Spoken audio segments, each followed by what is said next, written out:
When you found out that the FBI had located even more classified materials in Wilmington, which four-letter word did you use?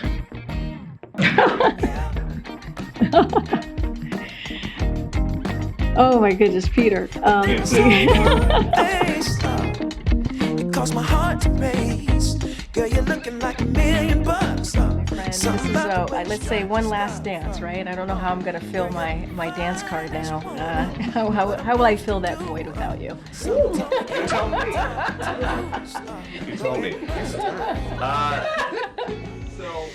What's up, guys? It's Benny. One of my favorite lies of the first Trump administration was that he was an enemy of the press, when in fact Donald Trump was the greatest single thing that ever happened to the media. Their ratings have never been higher, their paychecks have never been bigger, and they never got more notoriety. People became famous and made careers, although those careers spiraled into obscurity as soon as Joe Biden got in there, and everybody behaved like a sweet angel. They went from rabid, frothing at the mouth dogs during the Trump administration to barely being able to let out a squeak or a peep. And the only one who ever dared ask any tough question was a guy named Peter Doocy from Fox News, to his great credit.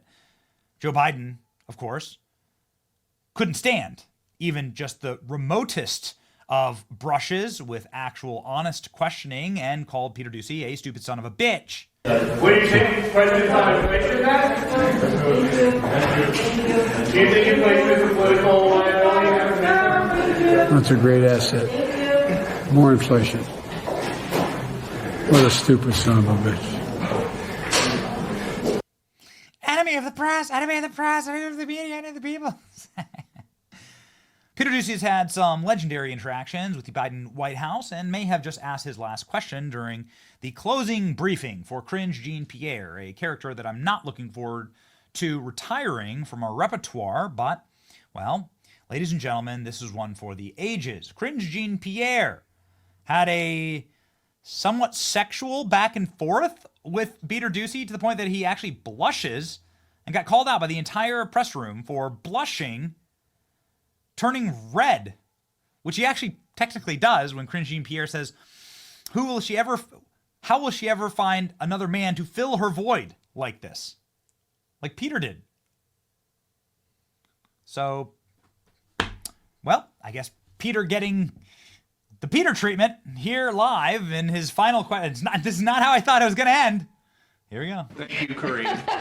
If I don't see you again in the briefing, thank you for always. You could have stopped taking the hard questions years ago, and you didn't. So we appreciate that. Over 2 years, my friend. This is, let's say, one last dance, right? I don't know how I'm going to fill my dance card now.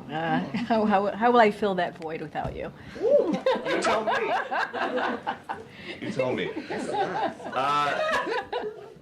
Start some rumors in here, I guess. He's getting red too. Look at him. Okay, so he actually does get red there. You can see it.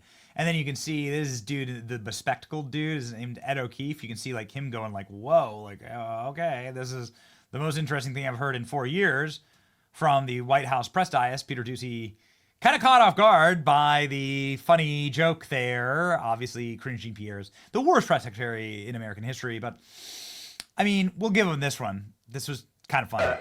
So, a week from now, it's all over.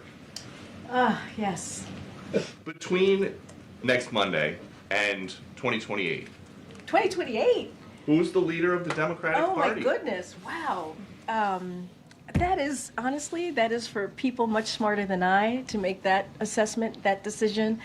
Obviously, voters will decide. That is not something for me to decide. I could say right now, in this moment, in this room, as I'm looking at the clock as it's counting down, because we have to leave shortly, you have the President Joe Biden, who is obviously the president and the leader of the Democratic Party. I do not have I cannot predict the future, so that is not something that I'm going to do from here.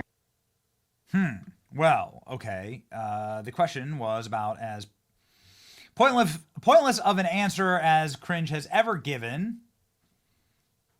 I can't do that. I don't know. Circle back. We're not sure. Press briefings are going to be legendary in the new Trump administration. One last dance. Cringe Jean-Pierre and Fox News' Peter Doocy share a warm moment after years of testy exchanges. You will fill my void, she says. This was Peter Doocy sending off the last press secretary. I did not realize how teeny Jen Psaki was. Look at that. She barely comes up to his shoulder. What a embarrassment for all of us. Peter Doocy asked KGP point blank whether voters will ever see Joe Biden in the public eye again.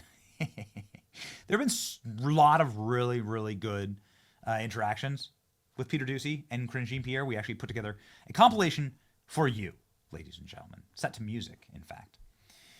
Many people, though, saying, before we get to that this is really funny. It feels like there's a chance that everyone will take a breath and the temperature will come down after leaving the office.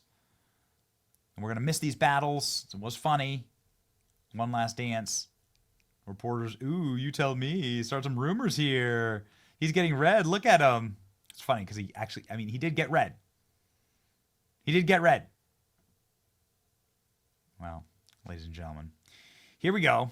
Peter Doocy and Karine Jean-Pierre, a love story, ladies and gentlemen. Against all odds, these two have made quite a few clicks for our channel, laughs for our viewers, and, exposed exactly how utterly embarrassing and low IQ the Biden administration is.